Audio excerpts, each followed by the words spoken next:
السلام علیکم ورحمۃ اللہ وبرکاتہ، نحمده ونصلی علی رسولہ الکریم، اما بعد فاعوذ باللہ من الشیطان الرجیم، بسم اللہ الرحمن الرحیم، رب اشرح لی صدری ویسر لی امری واحلل عقدۃ من لسانی یفقہوا قولی۔ فَهَلْ يَنظُرُونَ إِلَّا السَّاعَةَ أَن تَأْتِيَهُم بَغْتَةً فَقَدْ جَاءَ أَشْرَاطُهَا فَأَنَّىٰ لَهُمْ إِذَا جَاءَتْهُمْ ذِكْرَاهُمْ۔ تو کیا یہ لوگ بس قیامت ہی کے منتظر ہیں کہ وہ اچانک ان پر آ جائے؟ اس کی علامتیں تو ظاہر ہو چکی ہیں، جب وہ خود ہی آ جائے گی تو ان کے لیے نصیحت حاصل کرنے کا موقع کہاں باقی رہے گا؟ تو آئیں ہم آج نصیحت حاصل کر لیں۔ قرآن مجید میں اللہ سبحانہ وتعالیٰ فرماتے ہیں سورۃ غافر کی آیت نمبر 59 میں، إِنَّ السَّاعَةَ لَآتِيَةٌ لَا رَيْبَ فِيهَا وَلَكِنَّ أَكْثَرَ النَّاسِ لَا يُؤْمِنُونَ۔ فرمایا بے شک قیامت ضرور آنے والی ہے، اس میں کوئی شک نہیں، اور لیکن اکثر لوگ مانتے نہیں۔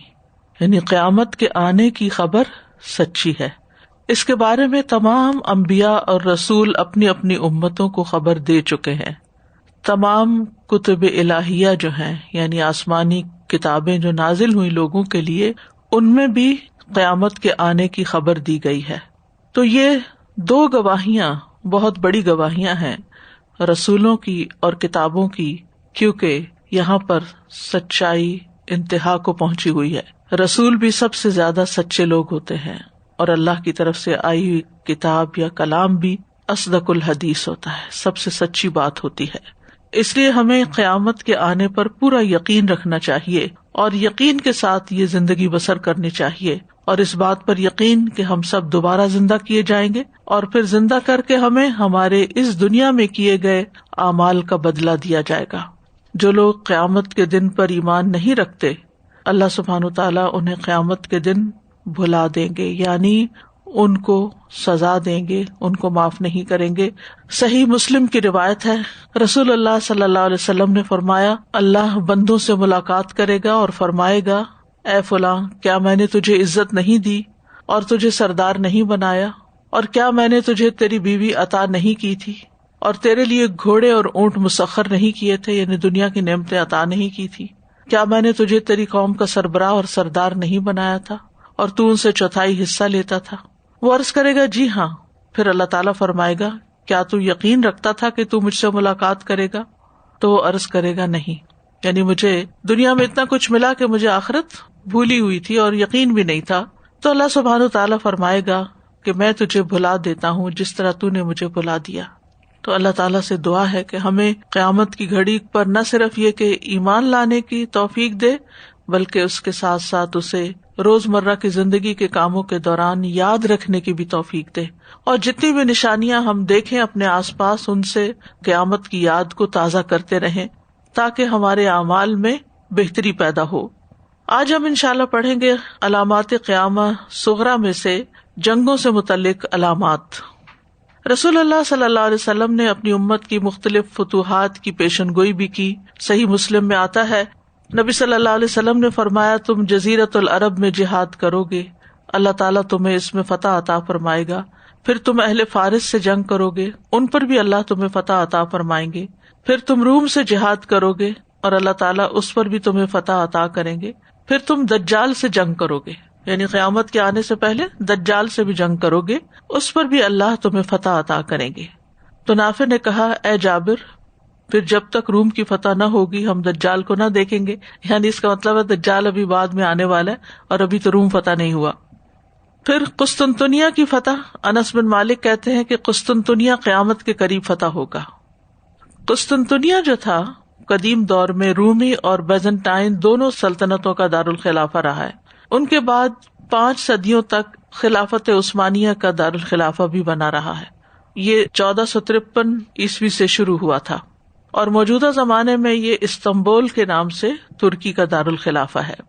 قسطنطنیہ ایک بار محمد بن سلطان الفاتح جو سلطنت عثمانیہ کے مشہور بادشاہوں میں سے ان کے ہاتھ پر فتح ہوا تھا. انہوں نے اپنے والد سلطان مراد کی نصیحت پر عمل کرتے ہوئے قسطنطنیہ کو فتح کیا تھا. لیکن نبی صلی اللہ علیہ وسلم کی پیشن گوئی میں یہ بات آ رہی ہے کہ قیامت کے قریب بھی قسطنطنیہ فتح ہوگا. ہو سکتا ہے اس سے پہلے یہ پھر واپس مسلمانوں کے ہاتھ سے نکل جائے، یا پھر اللہ عالم کیا صورت ہوگی. بہرحال قسطنطنیہ کی فتح کے بارے میں جو صحیح احادیث وارد ہوئی ہیں وہ خاص فتح کے بارے میں خبر دیتی ہیں جو آخری زمانے میں واقع ہوگی، اور اس کے فوراً بعد مسیح الدجال کا ظہور ہو جائے گا.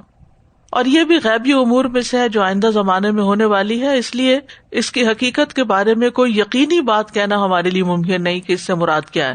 جتنے بھی اس طرح کے واقعات ہیں جو آئندہ کی خبریں دیتے ہیں، جب تک وہ ہو نہیں جاتے ہم ان کے بارے میں کوئی یقینی بات نہیں کہہ سکتے. بہرحال معاملہ ہم اللہ کے سپرد کرتے ہیں، اور یہ یاد رکھنا چاہیے کہ نبی صلی اللہ علیہ وسلم نے جن باتوں کے بارے میں ہمیں خبر دی ہے، قیامت کے آنے سے پہلے جو نشانیاں بتائی ہیں اور جو صحیح آثار سے ثابت ہیں، ان پر ہمارا ایمان ہونا چاہیے کہ ایسا ہوگا. پھر اسی طرح اسلام کے پھیلاؤ کے بارے میں اور فتوحات کے بارے میں ایک اور روایت میں آتا ہے، عدی بن حاتم کہتے ہیں میں رسول اللہ صلی اللہ علیہ وسلم کے پاس آیا تو آپ نے مجھ سے فرمایا، اے عدی، اسلام قبول کر لو، سلامتی پا جاؤ گے. 3 مرتبہ آپ نے یہ جملہ دہرایا. میں نے عرض کیا میں تو ایک دین پر قائم ہوں، یعنی نصرانیت پر. آپ نے فرمایا میں تم سے زیادہ تمہارے دین کو جانتا ہوں. میں نے عرض کیا کہ آپ مجھ سے زیادہ میرے دین کو جانتے ہیں. آپ نے فرمایا ہاں. کیا تم رکوسیہ میں سے نہیں ہو جو اپنی قوم کا 1/4 مال غنیمت کھا جاتے ہیں؟ میں نے کہا کیوں نہیں. رکوسیہ ایک فرقہ ہے جس کا دین اور مذہب عیسائیت اور سابیت کے بیچ میں ہے، یعنی یہ پوری طرح عیسائی بھی نہیں لیکن عیسائیت سے باہر بھی نہیں. آپ نے فرمایا حالانکہ یہ تمہارے دین میں حلال نہیں، یعنی 1/4 حصہ لے جانا. تو آپ اپنی اس بات سے آگے نہ بڑھے کہ میں اس کے آگے جھک گیا، یعنی یہ بات تو ایک پیغمبر ہی کو پتا ہو سکتی ہے. پھر آپ نے فرمایا میں جانتا ہوں کہ تمہیں اسلام قبول کرنے میں کون سی چیز مانے ہے. تم یہ سمجھتے ہو کہ اس دین کے پیروکار کمزور اور ایسے لوگ ہیں جن میں کوئی طاقت نہیں، جنہیں عرب نے دھتکار دیا ہے. یہ بتاؤ تم ہیرا شہر کو جانتے ہو؟ میں نے عرض کیا دیکھا تو نہیں، البتہ سنا ضرور ہے. آپ نے فرمایا اس ذات کی قسم جس کے ہاتھ میں میری جان ہے، اللہ اس دین کو مکمل کر کے رہے گا، یہاں تک کہ ایک عورت اونٹ پر سوار ہو کر ہیرا سے نکلے گی اور کسی محافظ کے بغیر بیت اللہ کا طواف کرنے آئے گی، اور ان قریب کسرا بن ہرمز کے خزانے فتح ہوں گے. میں نے تعجب سے پوچھا کسرا بن ہرمز کے؟ آپ نے فرمایا ہاں کسرا بن ہرمز کے، اور ان قریب اتنا مال خرچ کیا جائے گا کہ اسے قبول کرنے والا کوئی نہ رہے گا. عدی بن حاتم فرماتے ہیں کہ واقعی اب ایک عورت ہیرا سے نکلتی ہے اور کسی محافظ کے بغیر بیت اللہ کا طواف کر کے جاتی ہے. ان کی زندگی میں یہ پیشن گوئی سچ ثابت ہو گئی. اور کسرا بن ہرمز کے خزانوں کو فتح کرنے والوں میں تو میں خود بھی شامل تھا. اور اس ذات کی قسم جس کے ہاتھ میں میری جان ہے، تیسری بات بھی وقوع پذیر ہو کر رہے گی، کیونکہ رسول اللہ صلی اللہ علیہ وسلم نے اس کے بارے میں خبر دی ہے. یعنی جو بھی آپ کی دی ہوئی خبریں ہیں ان کو ہمیں سچ ماننا چاہیے. کچھ جو واقع ہو چکی وہ تو بہرحال ان کی صداقت ہمارے سامنے ہے، اور کچھ جو آئندہ وقت کے ساتھ ساتھ سامنے آتی جائیں گی. پھر اسی طرح آپ صلی اللہ علیہ وسلم نے ایک اور جنگ کے بارے میں خبر دی جس میں عیسائیوں کے دغا دینے اور چڑھائی کرنے کے بارے میں بات آتی ہے. صحیح مسلم کی روایت ہے ابو ہریرہ سے کہ رسول اللہ صلی اللہ علیہ وسلم نے فرمایا قیامت قائم نہیں ہوگی یہاں تک کہ رومی آماق میں حلب اور انطاکیہ کے درمیان ایک پرفضا علاقہ جو دابک شہر سے متصل ہے یا دابک میں اتریں گے، یعنی آماق یا دابک میں اتریں گے، یعنی رومی لوگ شام کے علاقے میں. ان کے ساتھ مقابلے کے لیے شہر سے یعنی دمشق سے اس وقت روئے زمین کے بہترین لوگوں کا ایک لشکر روانہ ہوگا. جب وہ صف آرا ہوں گے تو رومی کہیں گے تم ہمارے اور ان لوگوں کے درمیان سے ہٹ جاؤ جنہوں نے ہمارے لوگوں کو قیدی بنایا ہوا ہے، ہم ان سے لڑیں گے. تو مسلمان کہیں گے اللہ کی قسم نہیں، ہم تمہارے اور اپنے بھائیوں کے درمیان سے نہیں ہٹیں گے. چنانچہ وہ ان سے یعنی عیسائیوں سے جنگ کریں گے. ان مسلمانوں میں سے 1/3 شکست تسلیم کر لیں گے، یعنی میدان جنگ چھوڑ جائیں گے. اللہ ان کی توبہ کبھی قبول نہیں کرے گا. 1/3 قتل کر دیے جائیں گے، وہ اللہ کے نزدیک افضل ترین شہداء ہوں گے. اور 1/3 فتح حاصل کر لیں گے، اور وہ کبھی فتنے میں مبتلا نہیں ہوں گے، ہمیشہ ثابت قدم رہیں گے اور قسطنطنیہ کو دوبارہ فتح کریں گے. پھر جب وہ غنیمتیں تقسیم کر رہے ہوں گے اور اپنے ہتھیار انہوں نے زیتون کے درختوں سے لٹکائے ہوئے ہوں گے تو شیطان ان کے درمیان چیخ کر اعلان کرے گا مسیح دجال تمہارے پیچھے گھر والوں تک پہنچ چکا ہے. وہ نکل پڑیں گے مگر یہ بات جھوٹ ہوگی. جب وہ شام پہنچیں گے تو وہ نمودار ہو جائے گا. اس دوران میں جب وہ جنگ کے لیے تیاری کر رہے ہوں گے، صفیں سیدھی کر رہے ہوں گے تو نماز کے لیے اقامت کہی جائے گی. اس وقت عیسیٰ ابن مریم اتریں گے تو ان کا رخ کریں گے. پھر اللہ کا دشمن دجال ان کو دیکھے گا تو اس طرح پگھلے گا جس طرح نمک میں پانی پگھلتا ہے. اگر عیسیٰ علیہ السلام اسے چھوڑ بھی دیں تو وہ پگھل کر خود ہی ہلاک ہو جائے گا، لیکن اللہ تعالیٰ اسے عیسیٰ علیہ السلام کے ہاتھ سے قتل کروائیں گے اور لوگوں کو ان کے ہتھیار پر اس کا خون دکھایا جائے گا. پھر لشکروں کے اکٹھا ہونے کے بارے میں بھی خبر دی گئی. مسند احمد کی روایت ہے، ابن حوالہ ازدی سے مروی ہے، یہ صحابی ہیں، کہتے ہیں کہ نبی صلی اللہ علیہ وسلم نے فرمایا عنقریب شام، یمن اور عراق میں فوجیں جمع کی جائیں گی. اور وہ کہتے ہیں کہ یہ بات اللہ ہی بہتر جانتا ہے کہ آپ صلی اللہ علیہ وسلم نے پہلے کس شہر کا نام لیا. البتہ آپ نے فرمایا شام کو اپنے اوپر لازم پکڑو، شام کو اپنے اوپر لازم پکڑو، شام کو اپنے اوپر لازم پکڑو. جو شخص ایسا نہ کر سکے وہ یمن چلا جائے اور اس کے کنووں کا پانی پیے، کیونکہ اللہ عز و جل نے شام اور اہل شام کا میرے لیے ذمہ لیا ہے. بہرحال اس میں موجودہ دور میں تو ہم دیکھتے ہیں کہ شام اور یمن کے حالات بہت خراب ہیں، لیکن ہو سکتا ہے کہ اس کے بعد پھر بہت بہتری بھی آئے. پھر ملک شام میں ایک کے بعد ایک جنگ ہوگی. یہ سلسلہ صحیحہ کی روایت ہے. عمیر بن اسود اور کثیر بن مرہ حضرمی کہتے ہیں کہ ابو ہریرہ رضی اللہ عنہ اور ابن الصمت کہتے تھے کہ مسلمان زمین میں قیامت کے برپا ہونے تک موجود رہیں گے، یعنی قیامت تک مسلمان باقی رہیں گے، چاہے وہ بہت ایمان اور عمل میں پیچھے ہوں گے لیکن رہیں گے. کیونکہ رسول اللہ صلی اللہ علیہ وسلم نے فرمایا میری امت کی ایک جماعت اللہ کے حکم پر قائم و دائم رہے گی، اس کا مخالف اسے کوئی نقصان نہیں پہنچا سکے گا. وہ اپنے دشمنوں سے جہاد کرتی رہے گی، جب ایک لڑائی ختم ہوگی تو دوسری جنگ چھڑ جائے گی. اللہ کچھ لوگوں کے دلوں کو ٹیڑھا کر دے گا تاکہ ان سے مال غنیمت کے ذریعے اس جماعت کو رزق دیتا رہے، حتیٰ کہ قیامت آ جائے گی. گویا کہ وہ اندھیری رات کے ٹکڑے ہوں گے، یعنی فتنے جو ہوں گے، اس وجہ سے وہ گھبرا جائیں گے، حتیٰ کہ وہ چھوٹی چھوٹی زرہیں پہنیں گے. اور رسول اللہ صلی اللہ علیہ وسلم نے فرمایا یہ اہل شام ہے. پھر آپ نے شام کی طرف اشارہ کرتے ہوئے اپنی انگلی کے ذریعے زمین کو کریدا، یعنی زمین پر نشان ڈال کے شام کی طرف اشارہ کیا، حتیٰ کہ وہ کریدنے سے آپ کی انگلی کو تکلیف بھی ہوئی. یہاں جو بات کی گئی ہے نا کہ اللہ بعض قوموں کے دل مسلمانوں کے خلاف ٹیڑھے کر دے گا تو وہ مسلمانوں سے لڑنے کے لیے میدان جنگ میں اتریں گے، تو اللہ تعالیٰ مسلمانوں کو ان کے ساتھ لڑا کر فتح یاب کرے گا اور غنیمت عطا کرے گا اور وہ مومن کی روزی بنیں گے. تو اس سے یہ پتہ چلتا ہے کہ کوئی بھی چیز اللہ کے اذن کے بغیر نہیں ہوتی. بعض اوقات کوئی جنگ ہوتی ہے، کوئی فتنہ برپا ہو جاتا ہے، لیکن اس کے اندر سے بھی کوئی خیر نکل آتی، اور یہ سب اللہ کے اذن سے ہوتا ہے. اور اللہ تعالیٰ ان کے دل ٹیڑھے کر دے گا. قرآن میں اس کے بارے میں آتا ہے فَلَمَّا زَاغُوا أَزَاغَ اللَّهُ قُلُوبَهُمْ، جب انہوں نے کجروی اختیار کی تو اللہ نے ان کے دل ٹیڑھے کر دیے. یعنی اللہ کسی کے اوپر ظلم نہیں کرتا، وہ کس کا دل ٹیڑھا کرتا ہے؟ جو خود ٹیڑھا ہونا چاہتا ہے. پھر ایک اور پیشن گوئی آپ نے فرمائی کہ اہل غرب حق پر رہیں گے.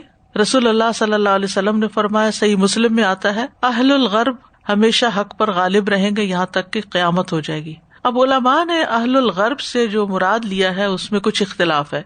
ان کے نقطہ نظر اور ان کے جو تعارف ہے اس میں کئی ایک اقوال ہیں. سب سے پہلا قول ہے کہ اس سے مراد عرب لوگ ہیں. عربوں کی یہ صفت بیان کی جاتی ہے کہ یہ اہل الغرب ہیں، یعنی معاشرتی ضروریات میں پانی کی ضروریات کو پورا کرنے کے لیے بڑے بڑے ڈول استعمال کرتے ہیں. اور غرب بہت بڑے ڈول کو کہتے ہیں، جیسے ڈرم ہوتا ہے یا ڈول ہوتا ہے.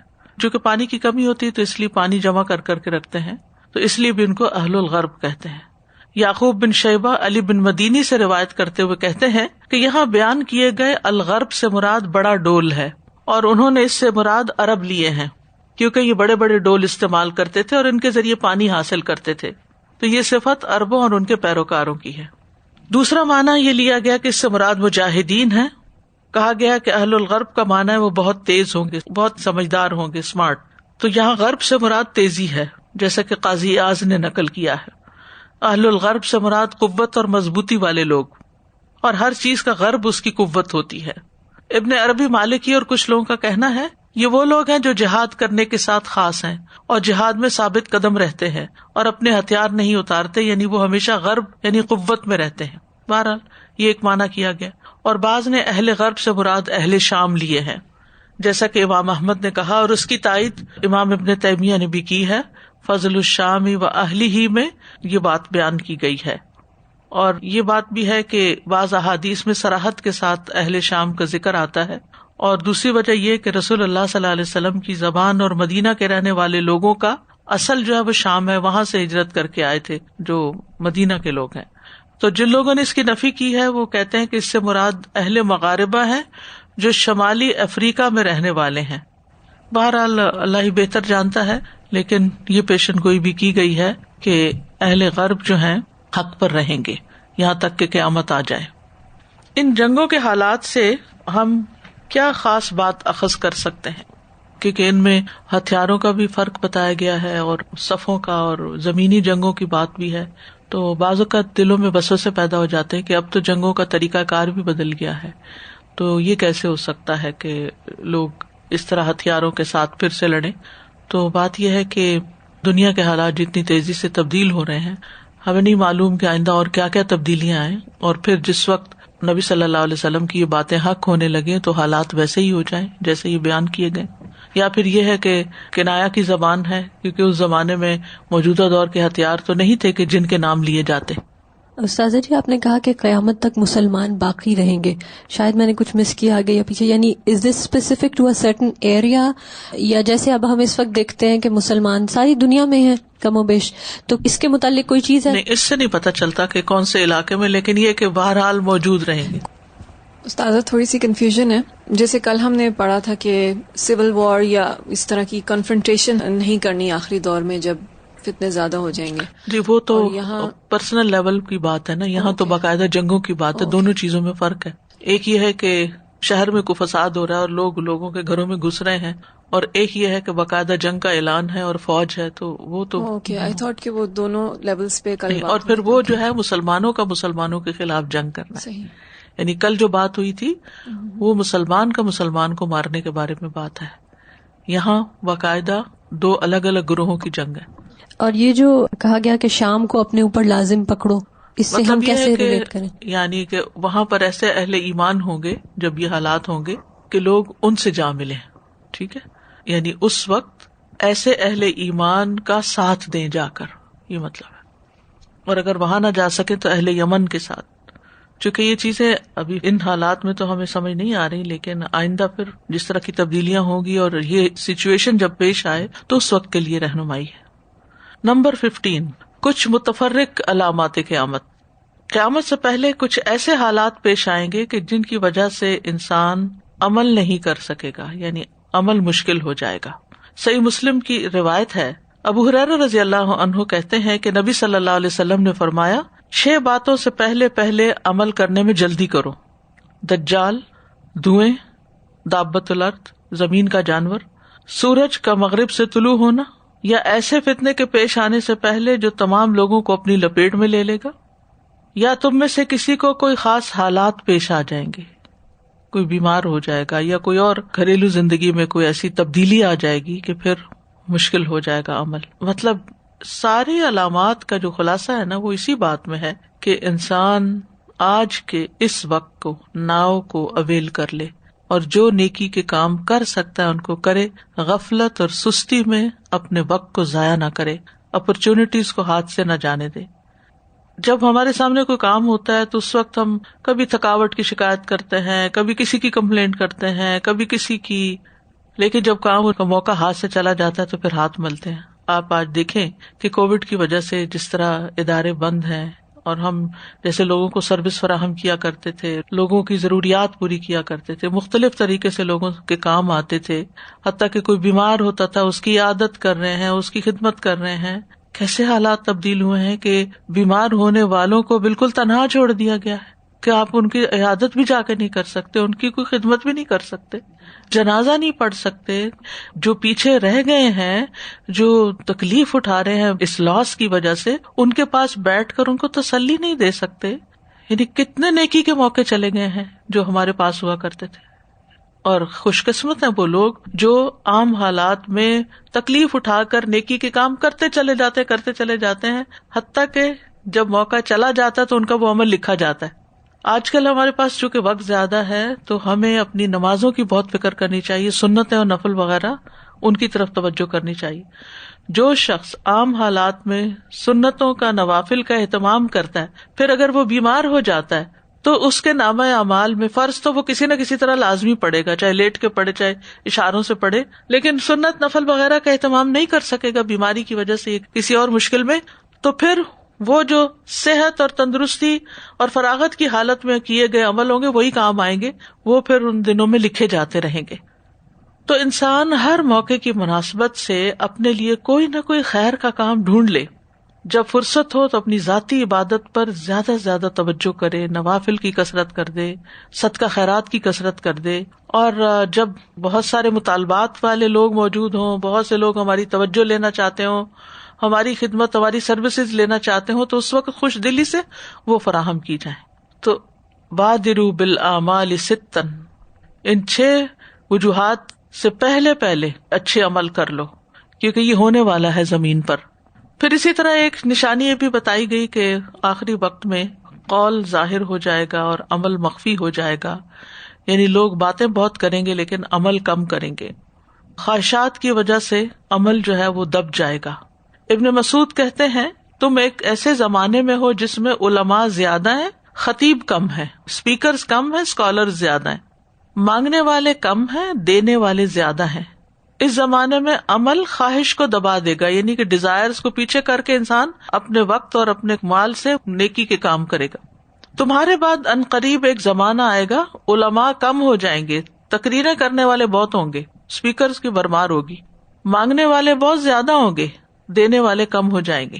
خواہشات عمل کو دبا دیں گی. آج آپ دیکھیں ہمارے پاس اگر پیسہ آ جائے تو ہم اس کو کہاں خرچ کرتے ہیں؟ ہمیں سے ہر ایک اپنے بارے میں سوچے کہ وہ خیر کے کاموں میں خرچ کرنے کا سوچتے رہتے ہیں، تدبیریں بناتے ہیں، یا اپنی ذاتی خواہشات کہ اس برانڈ کا بیگ لے لیا جائے، اس برانڈ کے جوتے خرید لیے جائیں، اس برانڈ کے کپڑے پہن لیے جائیں، گھر میں فلاں نئی چیز لے آئی جائے. یعنی عموماً جب مال زیادہ آتا ہے تو پھر ہماری سوچ میں کیا آتا ہے کہ اب ہم نے اس کو کہاں خرچ کرنا ہے. نئی گاڑی ہونی چاہیے، قیمتی واچ ہونی چاہیے، قیمتی اینکیں ہونی چاہیے. یعنی دکھاوے کی چیزیں اور خواہشات کی جو تکمیل ہے ان کے پیچھے ہم زیادہ لگ جاتے ہیں. تو آخری زمانے میں پھر یہی ہوگا کہ خواہشات عمل کو دبا دیں گی، یعنی خواہشات اوپر آ جائیں گی اور اپنے وقت اور اپنے مال اور اپنی صلاحیتوں سے ہم یعنی کوئی کام کرنے کی بجائے خواہشات کی تکمیل میں ان سب کو استعمال کر لیں گے. اور جان لو اچھا کردار آخری زمانے میں بعض عمل سے بہتر ہوگا، یعنی کردار بھی بہت گھٹیا ہو جائیں گے. بعض اوقات یہ بھی ہوتا ہے کہ ایک انسان کے پاس بڑی ہمت نہیں ہوتی بہت سے کام کرنے کی، لیکن اس کے اندر ایک اخلاص، ایک آنےسٹی، ایک اخلاق ہوتا ہے جو بہت سارے نیک اعمال سے پھر بھاری ہو جاتا ہے. سب سے زیادہ جو چیز انسانوں کو جنت میں داخل کرائے گی وہ کیا ہے؟ تقویٰ اور حسن اخلاق. پھر مسند احمد میں آتا ہے گمراہ کرنے والی خواہشات کی پیروی کرنا. ابو برزہ اسلمی کہتے ہیں نبی صلی اللہ علیہ وسلم نے فرمایا مجھے تمہارے متعلق ان گمراہ کن خواہشات کا سب سے زیادہ اندیشہ ہے جن کا تعلق پیٹ اور شرمگاہ سے ہوتا ہے، اور گمراہ کن فتنوں کا بھی اندیشہ ہے. پھر موٹاپا پسند کیا جانا. عمران بن حسین کہتے ہیں میں نے رسول اللہ صلی اللہ علیہ وسلم کو فرماتے ہوئے سنا میرے زمانے کے لوگ سب سے بہتر ہیں، پھر ان کے بعد والے، پھر ان کے بعد والے، پھر ان کے بعد ایسے لوگ آئیں گے جو موٹا ہونا چاہیں گے، موٹاپے کو پسند کریں گے. وہ لوگ گواہی طلب کیے بغیر گواہی دیں گے. پھر طاقتور کا کمزور کو کھا جانا. حضرت عائشہ کہتی ہیں کہ رسول اللہ صلی اللہ علیہ وسلم میرے پاس داخل ہوئے اور فرمایا اے عائشہ میری امت میں سے تمہاری قوم کے لوگ سب سے پہلے مجھ سے ملنے والے ہیں. جب آپ بیٹھ گئے تو میں نے عرض کیا اللہ کے رسول اللہ مجھے آپ پر فدا کرے. جب آپ داخل ہوئے تو آپ نے ایک ایسی بات کہی جس نے مجھے خوف زدہ کر دیا ہے. آپ نے پوچھا وہ کیا ہے؟ انہوں نے کہا کہ آپ نے فرمایا میری امت کے لوگ آپ سے سب سے پہلے ملیں گے. آپ نے فرمایا ہاں. میں نے پوچھا اس کی وجہ کیا ہے؟ آپ نے فرمایا موتیں انہیں شیریں پائیں گی، یعنی موت ان پر جلدی آ جائے گی. اب دیکھیے کتنے صحابہ جنگ یرموک میں شہید ہو گئے، پھر کتنے صحابہ امواس کے تعاون میں شہید ہو گئے، پھر اسی طرح کچھ آپس کی جنگوں میں شہید ہوئے لوگ. یعنی آپ کے دور میں اتنے لوگ شہید نہیں ہوئے جتنے آپ کے فوراً بعد پھر وقتاً فوقتاً ہوتے گئے. اور ان کی امت ان سے حسد کرے گی. میں نے کہا اس صورت میں لوگوں کا کیا بنے گا؟ آپ نے فرمایا وہ چھوٹے نو کے ٹڈی دل کے مانند ہوں گے، ان کے طاقتور کمزوروں کو کھا جائیں گے یہاں تک کہ ان پر قیامت ہو جائے گی. یعنی بعد کے ادوار میں پھر امت اس طرح کمزور ہوگی کہ ظالم لوگ ان پر مسلط ہو جائیں گے. قیامت کی علامتوں میں سے سچے خواب بھی ہیں. ابو ہریرہ کہتے ہیں کہ نبی صلی اللہ علیہ وسلم نے فرمایا جب زمانہ قریب آ جائے گا، یعنی یہ تقارب الزمان ہم شروع میں پڑھ چکے ہیں، تو مسلمان کا خواب جھوٹا نہ ہوگا، اور تم میں سے جو بات میں سچا ہوگا اس کا خواب بھی سچا ہوگا. یعنی مومن کا خواب بہت واضح ہوگا، تعبیر کی بھی ضرورت نہیں ہوگی، اور جو وہ دیکھے گا وہ بعین ہی پورا بھی ہو جائے گا. یعنی اس میں اشاراتی باتیں نہیں ہوگی کہ کسی اہل علم سے پوچھنے کی ضرورت ہو، وہ رات جو دیکھے گا صبح عملی زندگی میں وہ نظر آ جائے گا. بعض علماء کہتے ہیں کہ یہ عیسیٰ علیہ السلام کے زمانے کے ساتھ خاص ہے، یعنی بالکل آخری زمانے میں ایسا ہوگا. بعض کہتے ہیں کہ جب دین کا معاملہ انتہائی کمزور پڑ جائے گا تو بچے کھچے مومن انتہائی درجے کی کمزوری میں ہوں گے، تو اللہ ان کو بدلے میں خواب دکھائے گا، تو یہ خواب فتنوں کے وقت میں ان کو ثابت قدم رکھیں گے، اور ایسی چیزوں کے زمانے میں ان کو ثابت قدم رکھیں گے جو بالکل گھٹاٹوپ اندھیروں کی مانند ہوں گے اور لوگوں کو گھیر لیں گے. یعنی سچے خوابوں کے ذریعے مومن کا اکرام ہوگا اور مومن کو تسلی دی جائے گی، جس کی وجہ سے مومن ثابت قدم رہیں گے. پھر اسی طرح راستوں کا پرامن ہونا. ابو ہریرہ کہتے ہیں کہ رسول اللہ صلی اللہ علیہ وسلم نے فرمایا قیامت اس وقت تک قائم نہ ہوگی جب تک سرزمین عرب دریاؤں اور نہروں سے لبریز نہ ہو جائے، اور جب تک ایک سوار عراق اور مکہ کے درمیان سفر کرے اور اس سفر میں سوائے راہ بھٹکنے کے اور کوئی اندیشہ نہ ہو، یعنی کوئی لوٹ مار نہیں ہوگی، چور چکار نہیں ہوں گے. تو یہ تھی متفرق علامات. خواب تو ماشاءاللہ لوگ دیکھتے رہتے ہیں بہت مختلف قسم کے، اور اس میں نشانیاں بھی آتی ہیں. کوئی لوگوں نے دیکھے زلزلے آتے اور اس میں یہ لوگ بچ گئے. خود قرآن پڑھنے والوں کی بات کریں، اور سبحان اللہ وہ خود بچ جاتا ہے جو خود دیکھ رہا ہوتا ہے خواب. تو اب جب سے یہ پتا چلا کہ یہ اس زمانے کے لیے بھی علامت ہے کہ بھی یہ قیامت کی بھی علامت ہے، کیونکہ اتنے فتنے ہوں گے کہ لوگوں کا دین پہ رہنا مشکل ہو جائے گا، تو ان کو خوابوں کے ذریعے تسلی دی جائے گی. صحیح بات ہے. تو اٹس اے بگ انڈیکیشن. استاذہ جی جیسے بھی آپ نے فرمایا نا کہ عمل کم ہو جائے گا، تو میرے ذہن میں یہی آ رہا تھا کہ نو میٹر قیامت کتنی قریب ہے یا دور ہے، وہ بس فاستبقوا الخیرات ہی ذہن میں آ رہا تھا کہ بس بھاگو اور دوڑو اور جو بھی کچھ کر سکتے ہو. اور پھر وہ والی حدیث بھی کہ اگر پودا لگا رہے ہو تو قیامت آ بھی جائے تو پودا کو ضرور لگا لو. تو سبحان اللہ بیسیکلی یہی ہے، یہی اصل میسج اصل میں یہی ہے اس سب کو پڑھنے کا. خواہشات تو کبھی ختم ہونے والی نہیں ہے. اور اب آپ نے دیکھ لیا یہاں پہ جب کووڈ ہوا ہے تو سارا کچھ بند ہو کے تو اللہ تعالیٰ نے فوکس کرا دیا. کچھ بھی چیز کی قیمت نہیں نظر آتی تھی. وہ جو بھاری بھاری کپڑے جو ہم نے شادیوں پہ بنائے ہوئے تھے، بیگز، جوتیاں کر لیں، جو بھی ہم پہن کے جاتے تھے، کہیں پارٹی ویئر کا ایک کبڈ ہے، ایک شادیوں کی کبڈ ہے، اور اسی طرح بچوں کے کپڑے ہیں، بچوں کے معاملات ہیں، وہ سب اللہ تعالیٰ نے ایسے عام لوگ کپڑے صبح کے پہن رہے ہیں اٹھ کے، وہ کہیں جانا نہ جانا، وہ کپڑے دھونا، اور وہ سارا کچھ مائنڈ سارے کام ہی سمٹ گئے نا، سب کچھ سمٹ کے فوکس ہو کے صرف اس کی امپورٹنس پتا چل گئی ہے کس چیز کو پرائرٹی دینی ہے. مجھے تو لگتا ہے کہ بہت زیادہ پازیٹیو تھنکنگ آئی ہے کہ ہمیں کس چیز پر اپنے آپ کو لے کے آنا ہے. اپنے بچوں کی اخلاقیات، اپنے پرابلم سب سامنے آنے لگ گئے. تو الحمدللہ خواہشات تو میرا خیال میں کبھی پوری نہیں ہوں گی. اور اب جب کھل رہا ہے سب کچھ، جیسے کل کوئی کہہ رہا تھا کہ اب مالز کھل بھی رہے ہیں لیکن جو لوگ محتاط ہیں وہ ابھی بھی محتاط ہو گئے ہیں کہ بس کر دیں اب. اور جو سیونگز ہو گئی ہیں، جابز جا رہی ہیں لوگوں کی، جس طرح وہ پہلے کماتے تھے اب وہ حساب اور حالات اور وہ پیز اور سب کچھ ختم ہو رہا ہے. تو بہت غور و فکر کی چیزیں سامنے آ رہی ہیں. علامات صغرا جو ہیں یہاں پر ختم ہوئی. علامات کبریٰ سے پہلے امام مہدی کا ظہور ہوگا، لہٰذا ہم امام مہدی کے بارے میں کچھ باتیں معلوم کرتے ہیں. علماء نے امام مہدی کے ظہور کے بارے میں کچھ اختلاف بھی کیا ہے، کیونکہ سنت میں قیامت کی علامات کے ظاہر ہونے کی کوئی ترتیب نہیں ہے. بعض علماء نے یہ اجتہاد کیا ہے اور یہ مسئلہ اخذ کیا ہے کہ قیامت کی علامات صغرا کے مکمل ظاہر ہو جانے کے بعد امام مہدی کا ظہور ہوگا. ابن خلدون کے مطابق دجال اور عیسیٰ علیہ السلام کے قریبی دور میں امام مہدی کا ظہور ہوگا. وہ کہتے ہیں جان لیں کہ تمام زمانوں میں اہل اسلام کے درمیان اس بات پر اتفاق رہا ہے کہ آخری زمانے میں اہل بیت کے ایک آدمی کا ظہور لازمی ہوگا. وہ دین کی مدد کرے گا، عدل کو غالب کرے گا اور مسلمان اس کی پیروی کریں گے. وہ اسلامی ممالک پر حکمران بن جائے گا، اس کا نام مہدی ہوگا. اس کے فوراً بعد دجال کا خروج ہوگا اور قیامت کی وہ علامات ظاہر ہو جائیں گی جو صحیح احادیث سے ثابت ہیں، اور یہ کہ عیسیٰ علیہ السلام کو نزول مہدی کے بعد ہوگا اور وہ دجال کو قتل کریں گے.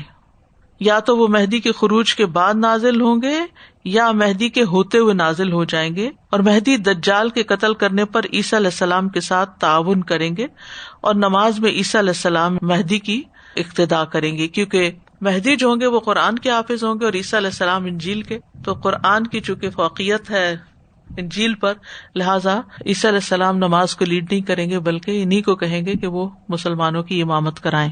امام مہدی کے نام اور نسب کے بارے میں ابن باز کہتے ہیں کہ اس بارے میں احادیث مشہور اور متواتر ہیں، ایک دوسرے کی تائید کرتی ہیں کہ ان کا نام محمد بن عبداللہ علوی حسنی ہے، یہ حسن بن ابی طالب کی اولاد میں سے ہوں گے، یعنی حضرت حسن کی اولاد میں سے ہوں گے، اور آخری زمانے میں یہ اللہ عز و جل کی طرف سے اس امت پر رحمت ہوگی۔ وہ نکلیں گے تو عدل اور حق کو قائم کریں گے، ظلم و ستم کو روک دیں گے، اور ان کے ذریعے اللہ اس امت پر خیر کے جھنڈے کو انصاف اور ہدایت اور لوگوں کی رہنمائی اور توفیق اور لوگوں کی بھلائی کے لیے پھیلا دے گا، تو لوگوں کی مدد ہوگی ان کے دور میں۔ امام مہدی اہل بیت میں سے ہوں گے۔ سنن نبی داؤد کی روایت ہے، عبداللہ بن مسعود کہتے ہیں کہ نبی صلی اللہ علیہ وسلم نے فرمایا، اگر دنیا کے فنا ہونے میں ایک دن بھی باقی ہوا تو اللہ اس دن کو لمبا کر دے گا، حتیٰ کہ اللہ اس میں ایک آدمی کو اٹھائے گا جو مجھ سے ہوگا یا میرے اہل بیت سے ہوگا، اس کا نام میرے نام اور اس کے باپ کا نام میرے باپ کے نام جیسا ہوگا، وہ زمین کو عدل و انصاف سے بھر دے گا جیسے کہ ظلم و زیادتی سے بھری ہوئی ہوگی۔ سفیان ثوری کہتے ہیں کہ نبی صلی اللہ علیہ وسلم نے فرمایا، یہ دنیا اس وقت تک فنا نہیں ہوگی جب تک میرے اہل بیت میں سے ایک آدمی عرب پر حاکم نہ بن جائے جس کا نام میرے نام کے مطابق ہوگا۔ امام مہدی فاطمہ رضی اللہ عنہ کی نسل سے ہوں گے۔ سنن نبی داؤد کی روایت ہے، ام سلمہ کہتی ہیں، میں نے رسول اللہ صلی اللہ علیہ وسلم کو فرماتے ہوئے سنا، مہدی میری اطرت یعنی فاطمہ کی اولاد میں سے ہوگا رضی اللہ عنہا۔ مہدی کا لفظ ہے یہ ہدیہ سے اسم مفعول ہے، اور الہدا سے مراد بھلائی اور رہنمائی کرنا ہے، جیسا کہ صحا اور لسان العرب میں ہے، اور الہدا الضلال کے اپوزٹ ہے، اور اس سے مراد بھلائی ہے، یعنی الہدا سے مراد۔ اور نبی صلی اللہ علیہ وسلم نے فرمایا، فَعَلَيْكُمْ بِسُنَّتِي وَسُنَّتِ الْخُلَفَاءِ الرَّاشِدِينَ الْمَهْدِيِّينَ، تم میری سنت کو اور ہدایت یافتہ، مہدی یعنی ہدیہ، ہدایت دیا گیا، ہدایت یافتہ، تم میری سنت کو اور ہدایت یافتہ خلفائے راشدین کے طریقے کو اختیار کرنا لازم کر لو۔ مہدی وہ شخص ہے جس کو اللہ نے ہدایت کی طرف رہنمائی کی ہوگی، اور یہ ناموں میں اب اتنا استعمال ہو گیا کہ بہت کامن ہو گیا، بہت سے لوگ اپنے نام کے ساتھ مہدی، اور صرف مہدی نہیں بلکہ مہدی حسن بھی رکھ لیتے، حضرت حسن کی اولاد میں سے ہوگا۔ بہرحال مہدی کا لقب بھی ہوگا۔ مہدی کے القاب میں سے سب سے اہم لقب مہدی ہی ہے، کیونکہ نام تو محمد ہے، رسول اللہ صلی اللہ علیہ وسلم نے ان کو یہ لقب دیا ہے۔ ابو سعید خدری کہتے ہیں، رسول اللہ صلی اللہ علیہ وسلم نے فرمایا، میری امت کے آخری زمانے میں مہدی نکلے گا، اور یاد رکھیے کہ چاروں خلفاء کے علاوہ کوئی بھی اس نام میں ان کے مشترک نہیں، یعنی خلفاء الراشدین المہدیین ان کو مہدی کہا گیا، اور پھر اس شخص کو مہدی کہا جائے گا۔ تو اس لقب سے یہ بات پتہ چلتی ہے کہ اللہ کی طرف سے ان کو ہدایت اور توفیق حاصل ہوگی۔ امام مہدی کا ایک اور لقب بھی ہے المنتظر، انتظار سے۔ اہل سنت کے بہت سے علماء، جس میں سے امام الاسفرائینی، ابن حزم اندلسی، امام ذہبی، ابن تیمیہ اور ابن قیم وغیرہ نے المنتظر کے کلمہ کو مہدی کے لقب کے ساتھ منسوب کیا ہے۔ یہ لقب اس لیے دیا گیا تاکہ مہدی کا انتظار کیا جائے، اور یہ کلمہ اس بات پہ دلالت کرتا ہے کہ یہ امت آخری زمانے میں ان کے نکلنے کا انتظار کرے گی۔ بعض علماء نے مہدی کو اور لقب بھی دیے ہیں، جیسے القائم، کیونکہ وہ زمین میں اللہ کی شریعت کو قائم کریں گے۔ امام ابن حجر ہیثمی کہتے ہیں کہ جب حق کو بیان کرنے کی بہت شدید ضرورت ہوگی تو اللہ تعالیٰ حق کے ساتھ خلافت قائم کرنے والے مہدی کو بھیجے گا، اور وہ آپ کی اولاد میں سے ہوگا تاکہ وہ زمین کو عدل سے بھر دے۔ امام مہدی کے حلیے کے بارے میں بھی کچھ نشاندہی کی گئی۔ سنن نبی داؤد کی روایت ہے، ابو سعید خدری کہتے ہیں کہ رسول اللہ صلی اللہ علیہ وسلم نے فرمایا، مہدی مجھ سے یعنی میری نسل سے ہوگا، اس کی پیشانی فراخ اور ناک بلند ہوگی، وہ زمین کو عدل و انصاف سے بھر دے گا جیسے کہ یہ ظلم و زیادتی سے بھری ہوئی ہوگی۔ امام مہدی بطور حکمران سامنے آئیں گے۔ مسند احمد میں ہے، عبداللہ رضی اللہ عنہ سے مروی ہے، وہ کہتے ہیں کہ رسول اللہ صلی اللہ علیہ وسلم نے فرمایا، دن اور رات کا چکر اور زمانہ اس وقت تک ختم نہیں ہوگا، یعنی قیامت اس وقت تک قائم نہیں ہوگی جب تک عرب میں میرے اہل بیت میں سے ایک شخص کی حکومت نہ آ جائے جس کا نام میرے نام کے موافق ہوگا۔ اللہ تعالیٰ امام مہدی کی ایک رات میں اصلاح فرما دیں گے۔ حضرت علی نے رسول اللہ صلی اللہ علیہ وسلم سے یہ بات روایت کی ہے۔ اس کے علاوہ علماء نے ان کی صفات میں کچھ اور چیزیں بھی بتائی ہیں کہ اللہ تعالیٰ ان کی ایک رات میں اصلاح کر دے گا، جیسے حضرت علی نے یہ بات فرمائی، اور ہو سکتا ہے اس سے مراد یہ ہے کہ وہ خلافت کے منصب پر فائز ہونے اور معاملات کو سنبھالنے کے لیے اللہ تعالیٰ ان کو ایک رات میں ہی تیار کر دے گا، یعنی پہلے وہ عام لوگوں میں سے ہوں گے، کسی کو نہیں پتا چلے گا، پھر راتوں رات ان کے اندر اللہ ایسی صلاحیتیں پیدا کر دے گا کہ وہ واقعی لیڈرشپ کا رول ادا کر سکیں۔ اللہ تعالیٰ ان کے معاونین کو ان کا فرما بردار بنائے گا، یہاں تک کہ وہ ان کی مدد کریں گے اور ان کی بادشاہت کو مضبوط کریں گے اور ان کے ارکان کو جما دیں گے۔ اور اس کا مطلب یہ بھی ہو سکتا ہے کہ اللہ ان کی کمیوں کو درست کر دے گا، ان کو ہدایت دے گا، رحمت عطا کرے گا، جیسے کہ ابن کثیر نے کہا یصلحہ اللہ فی لیلۃ، کا مطلب ہے کہ ان پر رحمت کر دے گا، ان کو توفیق دے دے گا، ان کے دل میں بھلائی کو ڈال دے گا۔ اس سے پہلے وہ ایسے نہیں ہوں گے، یعنی وہ بادشاہ یا خلیفہ کے طور پر سامنے آنے سے پہلے ایسے نہیں ہوں گے، پھر اللہ تعالیٰ ان کو یہ ساری کوالٹیز عطا کر دے گا۔ مہدی کے زمانے سے پہلے زمین پر ظلم و ستم چھا چکا ہوگا، عام شکل میں ہوگا پوری دنیا کے اندر، لیکن جو ہی ان کی خلافت قائم ہوگی تو زمین عدل و انصاف سے بھر جائے گی، اور وہ ایسا فیصلہ کریں گے جو قرآن و سنت سے حاصل کیا گیا ہوگا، یعنی قرآن و سنت کے مطابق لوگوں کے بیچ میں فیصلے کریں گے۔ امام مہدی مشرق کی جانب سے نکلیں گے، ان کا خروج مشرقی ممالک سے ہوگا، نہ کہ سامراء کی سرنگ سے جیسے بعض لوگوں کا گمان ہے۔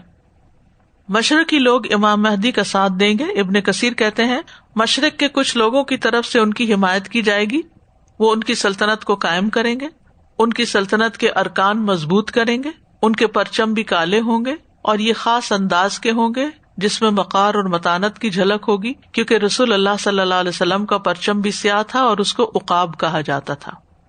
ابن کثیر کہتے ہیں اس کا یہ مقصد ہے کہ مہدی جو قابل تعریف ہوں گے اور جس کے بارے میں وعدہ کیا گیا کہ وہ آخری زمانے میں آئیں گے، اور ان کے ظاہر اور خارج ہونے کی ابتدا مشرق سے ہوگی، اور ان کے ہاتھوں پر بیت اللہ کے پاس بیعت کی جائے گی، یعنی بیت اللہ کے پاس ان کو خلیفہ مقرر کیا جائے گا۔ مسند احمد کی روایت ہے رسول اللہ صلی اللہ علیہ وسلم نے فرمایا حجر اسود اور مقام ابراہیم کے درمیان، یہ کون سی جگہ ہوتی ہے؟ حجر اسود اور مقام ابراہیم، وہ جو الگ سے ٹاور کھڑا ہوتا ہے نا جس میں پاؤں کے نشان، یعنی اس کے بیچ میں جگہ جو ہے اس کی طرف اشارہ ہے۔ حجر اسود اور مقام ابراہیم کے درمیان ایک آدمی سے بیعت لی جائے گی۔ بیعت لینے کے بعد امام مہدی اپنے ساتھیوں سمیت بیت اللہ میں پناہ لیں گے۔ عبید اللہ بن قبطیہ سے روایت ہے، وہ کہتے ہیں کہ حارث بن ابی ربیعہ، عبداللہ بن صفوان اور میں بھی ان کے ساتھ تھا، ہم ام المومنین ام سلمہ کی خدمت میں حاضر ہوئے۔ ان دونوں نے ان سے اس لشکر کے متعلق سوال کیا جس کو زمین میں دنسا دیا جائے گا، اور یہ عبداللہ بن زبیر کی خلافت کا زمانہ تھا جب انہوں نے حضرت ام سلمہ سے یہ سوال کیا۔ اگر آپ ریاض الصالحین پڑھیں تو نیت کے باب میں ایک لشکر کے زمین کے اندر چلے جانے کی حدیث موجود ہے ابتدائی باب میں ہی۔ تو انہوں نے کہا، حضرت ام سلمہ نے کہا کہ رسول اللہ صلی اللہ علیہ وسلم نے فرمایا تھا ایک پناہ لینے والا بیت اللہ میں پناہ لے گا، اس کی طرف ایک لشکر بھیجا جائے گا، جب لوگ زمین کے بنجر ہموار حصے میں ہوں گے تو ان کو زمین میں دھنسا دیا جائے گا۔ میں نے عرض کی اللہ کے رسول، جو مجبوراً ان کے ساتھ شامل ہوگا اس کا کیا بنے گا؟ آپ نے فرمایا وہ بھی ساتھ ہی دھنسا دیا جائے گا، قیامت کے دن اس کو اس کی نیت پر اٹھایا جائے گا۔ تو یہ کون سا لشکر ہوگا؟ جو امام مہدی کی بیعت کو بغاوت سمجھ کر کچلنے کے لیے آئے گا، یعنی امام مہدی کے خلاف آئے گا، تو اللہ تعالیٰ اس کو راستے میں ہی سنک کر دیں گے بیدا کے مقام پر۔ مسند احمد کی روایت ہے، ام المومنین عائشہ رضی اللہ تعالیٰ عنہا سے مروی ہے، وہ کہتی ہیں کہ ایک مرتبہ رسول اللہ صلی اللہ علیہ وسلم سو رہے تھے، آپ اپنی نیند میں ہی ہنسنے لگے۔ جب آپ بیدار ہوئے تو میں نے پوچھا یا رسول اللہ آپ کس بات پر ہنس رہے تھے صلی اللہ علیہ وسلم؟ آپ نے فرمایا میری امت کے کچھ لوگ اس بیت اللہ پر حملے کا ارادہ کریں گے، یعنی وہ لشکر جو آ رہا ہے نا، ایک قریشی آدمی کی وجہ سے جو حرم میں پناہ گزین ہوگا۔ کس کی طرف اشارہ؟ مہدی کی طرف۔ جب وہ لشکر مقام بیدا تک پہنچے گا تو سب کے سب زمین میں ہی دھنسا دیے جائیں گے، اور ان سب کے اٹھنے کی جگہ مختلف ہوگی کیونکہ اللہ انہیں ان کی نیت کے مطابق اٹھائے گا۔ میں نے عرض کیا کہ یہ کیا بات ہوئی کہ ان سب کی جگہیں مختلف ہوں گی اٹھنے کی؟ اور اللہ انہیں ان کی نیت کے مطابق اٹھائے گا. آپ نے فرمایا اس راستے میں کئی لوگ جمع ہوتے گئے، یعنی جب لشکر جا رہا تھا، جن میں کئی صرف دیکھنے کے لیے، کئی مسافر اور کئی زبردستی شامل کر لیے گئے، لیکن یہ سارے کے سارے ہی ایک ہی جگہ پر ہلاک ہو جائیں گے، لیکن قیامت کے دن نیت کے مطابق اٹھائے جائیں گے. تو یہ ایسی فوج ہوگی کہ جس کا مقابلہ کرنے کی امام مہدی اور ان کے ساتھیوں میں ہمت نہ ہوگی، لیکن اللہ تعالیٰ خسف کے ذریعے ان کی مدد کریں گے، کیونکہ امام مہدی کے ساتھیوں کی تعداد بھی کم ہوگی اور وسائل بھی کم ہوں گے. ام المومنین حضرت عائشہ سے روایت ہے، حضرت حفصہ اور ام سلمہ کے بارے میں بھی آتا ہے کہ رسول اللہ صلی اللہ علیہ وسلم نے فرمایا ایک قوم اس گھر یعنی کعبہ میں پناہ لے گی، ان کے پاس نہ اپنا دفاع کرنے کا کوئی ذریعہ ہوگا، نہ عددی قوت ہوگی، نہ ہی سامان جنگ ہوگا. ان کی طرف ایک لشکر روانہ کیا جائے گا، یہاں تک کہ جب وہ لشکر کے لوگ زمین کے ایک چٹیل حصے میں ہوں گے تو ان کو زمین میں دھنسا دیا جائے گا. یوسف بن ماہک نے کہا ان دنوں اہل شام مکہ کی طرف بڑھے آ رہے تھے، تو عبداللہ بن صفوان نے کہا دیکھو اللہ کی قسم یہ وہ لشکر تو نہیں، یعنی لوگ ڈرتے تھے کہ کہیں ان کے دور میں ہی ایسا نہ ہو جائے. بہرحال یہ امام مہدی کے وقت میں ہوگا. پیدا کے مقام پر یہ جو لشکر دھنسے گا اس میں سے صرف ایک آدمی بچے گا جو آ کر اس بات کی خبر دے گا، ورنہ کس کو خبر کہ کیا ہو رہا ہے. حضرت حفصہ رضی اللہ عنہ روایت کرتی ہیں کہ نبی صلی اللہ علیہ وسلم نے فرمایا ایک لشکر اللہ کے اس گھر کے خلاف جنگ کرنے کے لیے اس کا رخ کرے گا. اور یہ بات انہوں نے خود نبی صلی اللہ علیہ وسلم سے سنی. کیا ایک لشکر اس کے گھر کے خلاف جنگ کرنے کے لیے اس کا رخ کرے گا، یہاں تک کہ جو وہ زمین کے چٹیل حصے میں ہوں گے تو ان کے درمیان والے حصے کو زمین میں دھنسا دیا جائے گا. ان کے آگے والے سب سے پیچھے والوں کو آوازیں دیں گے کہ تم بچو، پھر ان کو بھی زمین میں دھنسا دیا جائے گا. اس میں سے بچے گا کوئی نہیں سوائے ایک شخص کے، ان میں سے ایک علیحدہ رہ جانے والے شخص کے سوا جو ان کے بارے میں خبر دے گا، اور کوئی بھی زندہ باقی نہیں بچے گا. تو بہرحال نبی صلی اللہ علیہ وسلم نے اس تفصیل کے ساتھ اس واقعے کی خبر دی ہے. پھر یہ بھی یاد رکھیے کہ امام مہدی کے ذریعے دین کی تجدید ہوگی، یعنی مجدد ہوں گے. اہل سنہ والجماعت کا عقیدہ صحیح احادیث کے مطابق یہ ہے کہ مہدی ایک نیک اور بھلائی پر چلنے والے حکمران ہوں گے. اللہ ان کو اس دین کی تجدید کے لیے مبعوث کرے گا اور اللہ ان کے ہاتھوں اس دین کو سربلندی سے نوازے گا. امام مہدی بہت فیاض ہوں گے اور دور دور تک برکتیں ہوں گی. سنن ابن ماجہ کی روایت ہے، ابو سعید خدری رضی اللہ عنہ بیان کرتے ہیں کہ نبی صلی اللہ علیہ وسلم نے فرمایا میری امت میں ایک مہدی ہوں گے، اگر وہ دنیا میں کم رہے تو بھی 7 برس تک رہیں گے، ورنہ 9 برس تک. اس دور میں میری امت پر ایسی خوشحالی آ جائے گی کہ اس سے پہلے کبھی نہ آئی ہوگی. زمین اس وقت خوب پھل دے گی، ان سے بچا کر کچھ نہ رکھے گی، اور اس وقت مال کے ڈھیر لگے ہوئے ہوں گے. ایک مرد کھڑا ہو کر عرض کرے گا اے مہدی مجھے بھی کچھ دیجیے. وہ کہیں گے جتنا جی چاہے لے لو. اتنا وافر ہوگا، یعنی اتنی برکتیں ہوں گی ہر طرف. ان کی مدت جو ہے 7 یا 8 سال تک بتائی جاتی ہے کہ وہ حکومت کریں گے. سلسلہ صحیحہ میں آتا ہے رسول اللہ صلی اللہ علیہ وسلم نے فرمایا میری امت کے آخری زمانے میں مہدی نکلے گا، اللہ تعالیٰ بارش نازل کرے گا، زمین اپنی نباتات اگائے گی، وہ لوگوں کو بہترین مال عطا کریں گے، مویشی زیادہ ہو جائیں گے، امت عظمت والی ہو جائے گی، اور وہ 7 یا 8 سال تک زندہ رہیں گے. بس امام مہدی کے دور میں ہی عیسیٰ علیہ السلام آ جائیں گے یا ہوں گے. جابر کہتے ہیں کہ رسول اللہ صلی اللہ علیہ وسلم نے فرمایا جب عیسیٰ ابن مریم اتریں گے تو مسلمانوں کے امیر مہدی انہیں کہیں گے آئیں اور ہمیں نماز پڑھائیں. وہ کہیں گے نہیں، یہ آپس میں ایک دوسرے کے امیر ہیں، یہ اللہ تعالیٰ نے اس امت کی عزت کی ہے. کتنا بڑا آنر ہے. امام مہدی کے پیچھے عیسیٰ علیہ السلام نماز پڑھیں گے. سلسلہ صحیحہ کی روایت ہے، ابو سعید خدری بیان کرتے ہیں کہ رسول اللہ صلی اللہ علیہ وسلم نے فرمایا جس کے پیچھے عیسیٰ علیہ السلام نماز پڑھیں گے وہ ہم میں سے یعنی اہل بیت میں سے ہوگا. اور اشارہ ہے مہدی کی طرف. تو یہاں پر ہماری علامات صغریٰ ختم ہوئی اور مہدی کا بیان بھی ختم ہوا. انشاءاللہ تعالی نیکسٹ ویک سے ہم علامات کبریٰ جو بڑی بڑی نشانیاں ہیں قیامت کے آنے کی، جو بہت نوٹسبل ہیں، ان کا ذکر پڑھیں گے. ایک رات میں ان کو کریکٹ کر دیا جائے گا، اصلاح ہوگی ان کی. تو دیکھیں اللہ تعالیٰ کسی کو بھی ہدایت دے تو نا امیدی نہیں ہونی چاہیے، اور اللہ تعالیٰ کسی وقت بھی کسی کو بھی توبہ بھی قبول کر سکتے ہیں، ان کو صلاحیت بھی دے سکتے ہیں. اور ہم کسی کو انڈر ایسٹیمیٹ بھی نہ کریں کہ یہ کام یہ نہیں کر سکتا. وی نیور نو کہ کون سا کام کس کے لیے اللہ تعالیٰ نے رکھا ہے اور کس کو کس وقت کہاں کب وہ چن سکتا استعمال کر لے. It's a big thing. مجھے تو بہت اچھا لگا یہ بات. تازہ جی وہ جیسے آپ نے فرمایا نا کہ ریسورسز بھی نہیں ہوں گے, تعداد میں بھی کم ہوں گے, لیکن لشکر آ رہا چڑھائی کے لیے, تو میں جنگ بدر سے بھی ریلیٹ کر رہی تھی کہ وہی والی سچویشن لگ رہی ہے کہ پھر خاص اللہ سبحانہ تعالیٰ اللہ کی خاص مدد آئے گی. تو اہم 3-4 چیزیں ہیں. ایک تو یہ کہ یہ نبی صلی اللہ علیہ وسلم کے نام پر ان کا نام ہوگا اور والد کا نام ان کے والد کے نام پر. حضرت حسن کی اولاد میں سے ہوں گے, اہل بیت میں سے ہوں گے, حضرت فاطمہ کی اولاد میں سے ہوں گے. پھر یہ ہے کہ پہلے عام لوگوں کی طرح ہوں گے, کوئی پہچانے گا نہیں, ایک رات میں ہی ان کو اکوپڈ کر دیا جائے گا, پھر یہ ظاہر ہوں گے. اور انہی کے دور میں حضرت عیسیٰ علیہ السلام اتریں گے, جب یہ نماز کے لیے تیار ہوں گے تو وہ ان سے کہیں گے آپ پڑھائیں. تو بہرحال یہ قیامت کے قریب ہوگا. اور پھر یہ کہ زمین عدل و انصاف سے بھر جائے گی, ظلم کا خاتمہ ہوگا, اللہ تعالیٰ خاص مدد فرمائے گا لشکر کو ڈبو کے.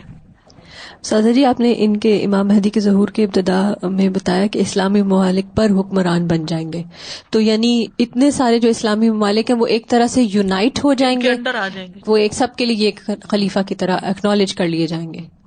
اوکے, الحمدللہ علامات صغریٰ ختم ہوئی اور اب کبریٰ ہوں گی. وآخر دعوانا ان الحمد للہ رب العالمین. سبحانک اللہم و بحمدک, اشہد ان لا الہ الا انت, استغفرک و اتوب الیک. السلام علیکم و رحمۃ اللہ وبرکاتہ.